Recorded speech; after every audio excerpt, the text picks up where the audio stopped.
না, এভাবে এই কোচিং ঘর এখানে আর রাখা যাবে না। প্রতিদিন কোনো না কোনো লোকের লাশ পাওয়া যাচ্ছে।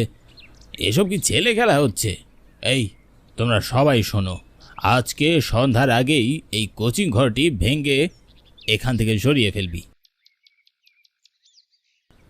মতিপুর গ্রামের শেষ সীমানায় একটি কোচিং ঘর আছে। গ্রামের লোক সবাই এটাকে হাসুদার কোচিং ঘর হিসাবে চেনে। কোচিং ঘরটি বন্ধ পড়ে আছে প্রায় মাস তিনেক ধরে। এই কোচিংয়ের মালিক হাসু হঠাৎ করে একদিন ক্লাস শেষে পুরোপুরি উধাও হয়ে যায়, কিন্তু তার পরদিন সকালেই হঠাৎ করে তার বিভৎস মৃতদেহ পড়ে থাকতে দেখা যায় তার কোচিং ঘরের সামনে। কিছুক্ষণ আগে মোড়ল মশাই যা বলছিলেন তা সব সত্যি। আসলেই হাসুদার এই কোচিং ঘরে অনেক নাম না জানা মানুষের লাশ পাওয়া যায়। তবে অবাক করার বিষয় হলো, এদের কারো বাড়ি এই গ্রামে নয়, এরা সবাই বাইরের মানুষ। প্রতিটি লাশের অবস্থা ছিন্ন ভিন্ন।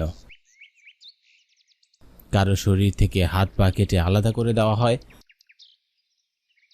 কারো পেট বা বুক চিরে হৃৎপিণ্ড বের করা, কারো মাথা কেটে শরীর থেকে আলাদা করা। এমন অনেক বিভৎস লাশ প্রতিদিন সকাল হলেই হাসুদার কোচিং ঘরের সামনে পড়ে থাকতে দেখা যায়। গ্রামের লোকজনের মনে এই নিয়ে আতঙ্ক বেড়েছে। এজন্য আজ সকালে একটা লাশ দেখার পর গ্রাম প্রধান এই কোচিং ঘরটি ভেঙে ফেলার নির্দেশ দিলেন। গ্রামের ছোট একটি পুলিশ স্টেশনে মাত্র 3টে পুলিশ, তাও আবার তারা একদম অলস। এমন সব মার্ডারে তাদের যেন কোনো মাথা ব্যথাই নেই। লাশ দেখে গ্রামের মানুষ পুলিশকে খবর দিলে তারা শুধু এসে লাশগুলোকে নিয়ে যায়, তারপরে তাদের আর কোনো খোঁজ নেই। তাই তো গ্রামের ছোটোখাটো সব সিদ্ধান্ত এই গ্রামের মোড়ল মশাই নিয়ে থাকেন। মোড়লের কথা মতো গ্রামের যুবক এবং মাঝবয়সী লোকেরা কাজে লেগে পড়ল।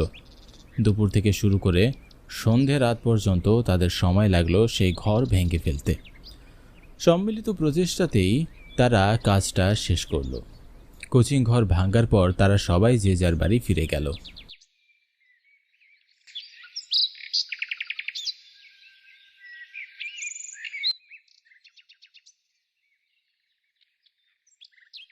যদি আরেক জনম আমি পাই গো, সেই জানাই তোয়াকেই চাইব।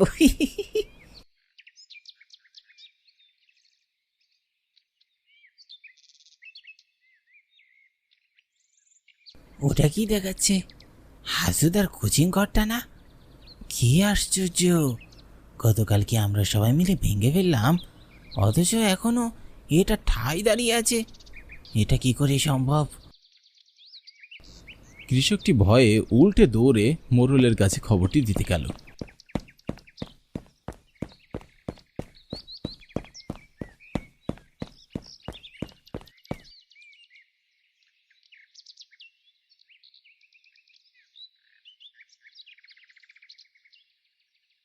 মোড়ল সাহেব, মোড়ল সাহেব!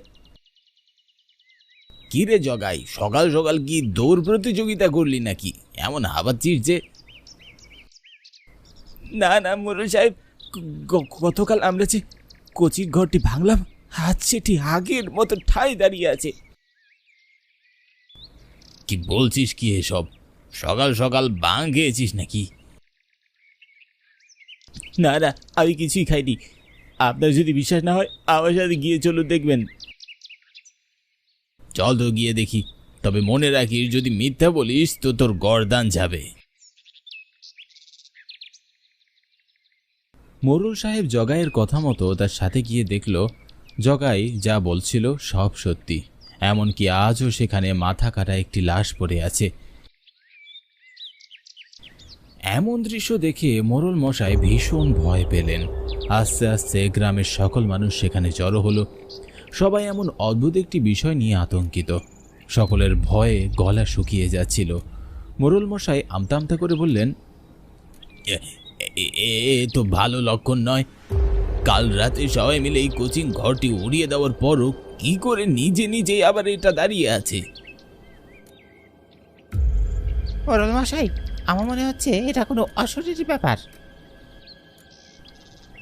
মোড়ল মশাই হতে পারে, আর হঠাৎ করে হাসুদার এমন উদয় হয়ে যাওয়াটা আবার পরের দিন আবার লাশটি এমন ছিন্ন ভিন্ন অবস্থায় পাওয়াটা ভাববার বিষয় কিন্তু বললুম।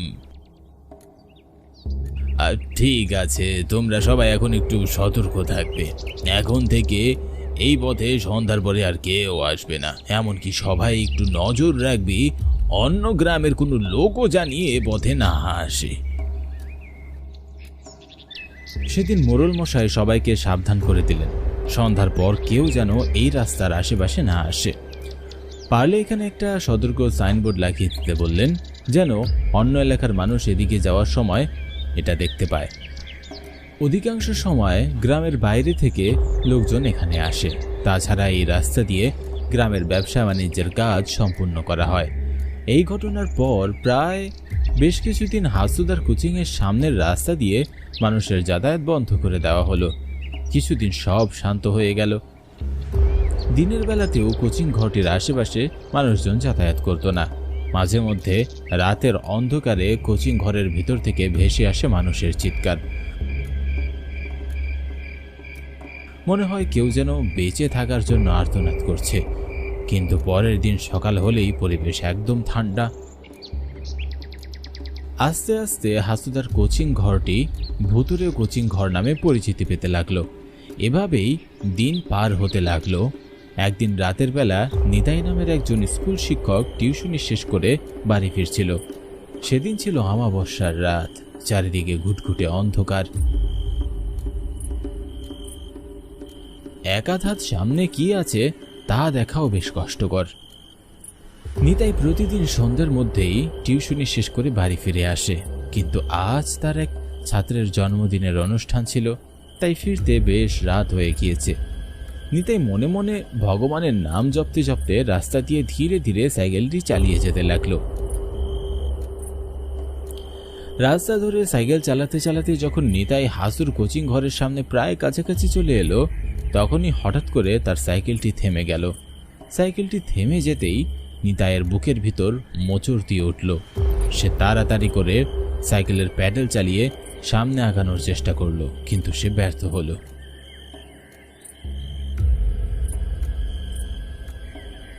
আশ্চর্য ব্যাপার, সাইকেলের চেন তো ঠিক আছে, টায়ারও ঠিক আছে, অথচ সাইকেলটা সামনে এগোচ্ছে না কেন?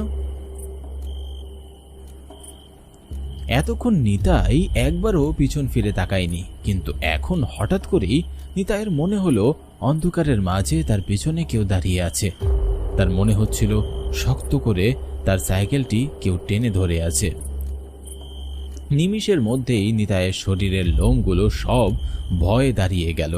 তার চোখের সামনে আগের মৃত মানুষের চেহারাগুলো ভাসতে লাগলো। নিতাই সাইকেল থেকে নেমে ধীরে ধীরে পিছনে তাকালো। নিতাই দেখল একটি 14-15 বছর বয়সী মেয়ে তার সাইকেলের পিছনের সিটে শক্ত করে ধরে রেখেছে। নিতাই এত রাতে এমন একটা কিশোরী মেয়েকে দেখে বেশ অবাক হলো। মেয়েটার পরনে সাদা জামা, চুল খুলে রেখেছে। দেখতে মনে হচ্ছে কোনো মায়াবী পরী। মেয়েটার চেহারাও বেশ নিষ্পাপ। নিতাই মনে মনে স্বস্তি বোধ করলো, এটা ভেবে যে আর যাই হোক কোনো পেতনি নয় তো, জীবন্ত এক মানুষ। তবু এত রাতে একজন কিশোরী মেয়ের এভাবে বাইরে থাকা ঠিক নয়। তাই সে মেয়েটিকে প্রশ্ন করল, কি ব্যাপার, তুমি কে? এত রাতে এমন নির্জন জায়গায় কি করছো? তুমি জানো না এই জায়গাটি কতটা ভয়ানক? আমি এখানেই থাকি। ও আচ্ছা, তাহলে তুমি এখানে কি করছো? যাও, বাড়ি যাও। আর তুমি আমার সাইকেলে এভাবে আটকালে কেন? ছেড়ে দাও, আমি বাড়ি যাব। আপনি তো এখন এখান থেকে কোথাও যেতে পারবেন না মাস্টার মশাই। কেন? কারণ আপনি আজকে এখনই এই মুহূর্তে আপনার প্রাণ হারাবেন।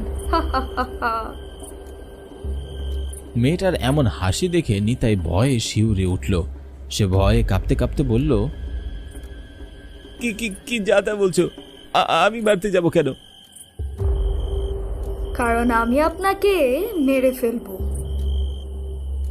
এ কথা বলার সাথে সাথেই নিতাই মেয়েটির আসল রূপ দেখতে পেল।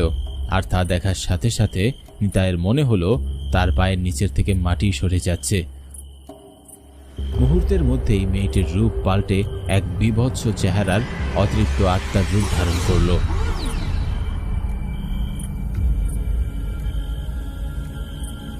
তার মোলায়েম চুলগুলো উস্কো খুস্কো হয়ে গেল, চোখ দুটো পাল্টে হয়ে গেল লাল জ্বলন্ত অঙ্গার। সাদা পোশাকের পুরোটাতেই রক্তের ছাপ লেগে রয়েছে। নিতাইয়ের মনে হলো সে মাথা ঘুরে পড়ে যাবে, কিন্তু তবু সে নিজেকে সামলে ঠায় দাঁড়িয়ে রইল। মেয়েটির গলার স্বর পরিবর্তন হয়ে ক্ষণে ক্ষণে আওয়াজ বের হতে থাকে। কি মাস্টার মশাই, শুধু এতটুকু দেখে ভয় পেয়ে গেলে? এখনো তো তোমার ঘাড়টা মটকানো বাকি। তুমি আমাকে মারবে কেন? আমি কি অন্যায় করেছি? দয়া করে যেতে দাও আমাকে। তুই কোনো অন্যায় করিসনি, অন্যায় করেছিল তোর ভাই হাসু। আমার ভাই? সে কি করেছে? আমার নাম প্রিয়া, আমি হাসু স্যারের কোচিংয়ের নিয়মিত একজন ছাত্রী। আমি হাসু স্যারকে অনেক সম্মান করতাম, তার কথাবার্তা আমার খুব ভালো লাগতো। সে অনেক বুঝিয়ে বুঝিয়ে পড়াতো, কিন্তু তার দৃষ্টি যে এত নোংরা তা আমার জানা ছিল না। বিভিন্নভাবে সে তার গায়ের সাথে গা লাগানোর চেষ্টা করত, কিন্তু আমি এসবের কিছুই বুঝতাম না, কারণ আমার চোখে তিনি অনেক ভালো মানুষ ছিল। একদিন টিউশনি শেষে স্যার আমাকে বললেন, প্রিয়া, আজ সন্ধ্যায় কিন্তু তোমার এক্সট্রা ক্লাস দেওয়া হবে, মনে করে চলে এসো। হ্যাঁ স্যার, আসবো। ঋতু, রাধিকা সবাই তো আসবে, তাই না স্যার? হ্যাঁ, সবাই আসবে। পরীক্ষার আগে একটু এক্সট্রা ক্লাস না করালে কি হয়? তুই চলে এসো, ঠিক আছে? সহজ সরল ভাবে স্যারে হ্যাঁ সূচক উত্তর দিয়ে বাড়ি ফিরে আসি।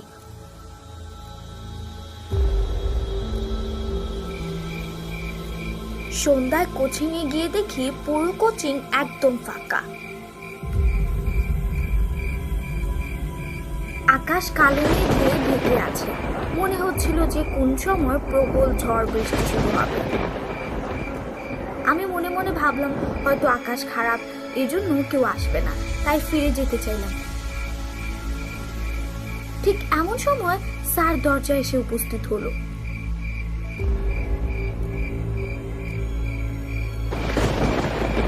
এ কি প্রিয়া, চলে যাচ্ছ কেন? ক্লাস করবে না? কিন্তু স্যার, আমি একা ক্লাস করব? আজ তো কেউ আসেনি, আর আকাশের অবস্থা দেখে মনে হচ্ছে কেউ আসবেও না, যে কোনো সময় ঝড় বৃষ্টি শুরু হবে। আমি বরং চলে যাই। আজ তো এমনিতেও কেউ আসবে না প্রিয়া, আমি তো তোমাকে ছাড়া আর কাউকেই আসতে বলিনি। কেন? আপনি না বললেন সবাইকে এক্সট্রা ক্লাস করাবেন, এজন্য আসতে বলেছেন?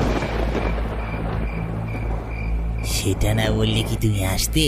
আর আমি তো আগে একা পেতাম কি করে?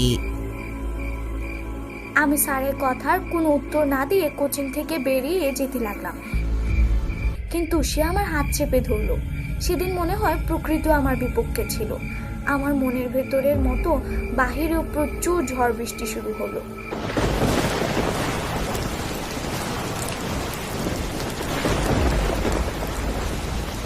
অন্ধকারের মধ্যে স্যার আমার সাথে জবরদস্তি শুরু করলো। এমন পশুর মতো আচরণ করলো যে আমি মুখে প্রকাশ করতে পারবো না। যে মানুষ সকলকে ন্যায় নীতির কথা বলে, তার মধ্যে যে এমন পশু বসবাস করে আমার জানা ছিল না। ঝড় বৃষ্টির মধ্যে আমার চিৎকার শোনার মতো কেউ ছিল। আমার কষ্টে আকাশ বাতাস কাঁপছিল, কিন্তু পশু নামক হাসুর মনে একটুও দয়া হচ্ছিল না। সারা রাত অত্যাচারে পড়ে সহ্য করতে না পেরে ভোরের দিকে আমি মারা যাই। সে এতটাই অমানুষ যে আমার লাশটিও সে আমার বাবা মাকে না দিয়ে এই কোচিং ঘরের মাটির নিচে পুঁতে রাখে। আমার হতবাগা বাবা মা পাগলের মতো আমাকে খুঁজে বেরিয়েছে। তাকে শতবার জিজ্ঞাসা করেছে সে কিছু জানে কি না, কিন্তু সে সাফ জানিয়েছে সে কিছুই জানে না। উল্টো আমার বাবা মাকে বলেছে আমি নাকি দুশ্চরিত্র, কোন ছেলের সাথে পালিয়ে গিয়েছি। সেদিন নাকি সে কাউকে কোচিংয়ে আসতে বলেনি। যাকগে, আমি তো তোমার ভাইকে আমার প্রতিশোধ নিয়েছি। যত শিক্ষক আছে তারা সবাই এমনই কুচরিত্র। আমি তাদের কাউকে বাঁচতে দেব না।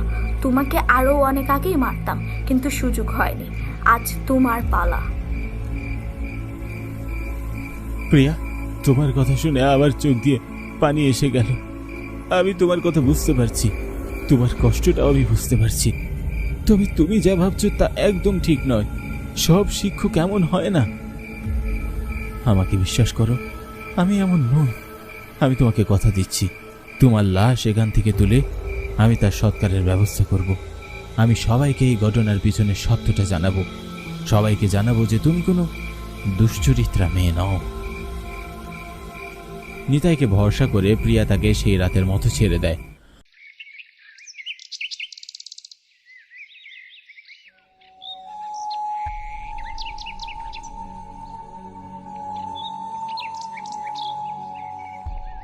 পরদিন নিতাই মোড়ল মশাইকে সমস্ত ঘটনা খুলে বলে দেয়।